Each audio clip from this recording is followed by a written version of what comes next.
MTV news Kannada ವಾಹಿನಿಗೆ ಸ್ವಾಗತ. 10 ವರ್ಷದ ಬಳಿಕ ನಡೀತಾ ಇರುವ ಗ್ರಾಮ ದೇವತೆಯರ ಜಾತ್ರೆ ನಿಮಿತ್ತವಾಗಿ ನಾಡಿನ ಜನತೆಯ ಒಳಿತಿಗಾಗಿ ಕುಂಕುಮಾರ್ಚನೆ, ಲಲಿತಾ ಸಹಸ್ರನಾಮ, ಜಪಯಜ್ಞ ಹಾಗೂ ಭಜನಾ ತಂಡದಿಂದ ಭಜನೆ.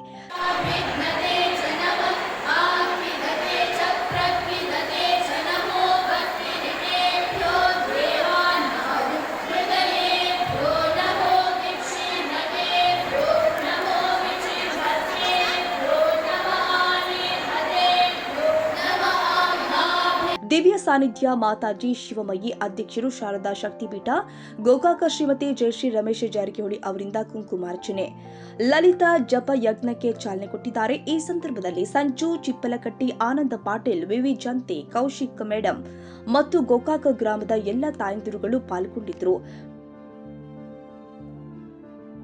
ತಾಜಾ ಸುದ್ದಿಗಾಗಿ ಎಂಟಿವಿ ನ್ಯೂಸ್ 24x7ಗೆ ಸಬ್ಸ್ಕ್ರೈಬ್ ಮಾಡಿ ಮತ್ತು ಬೆಲ್ ಐಕಾನ್ ಅನ್ನು ಒತ್ತಿ. ತಪ್ಪದೇ ಲಿಂಕ್ ಶೇರ್ ಮಾಡಿ.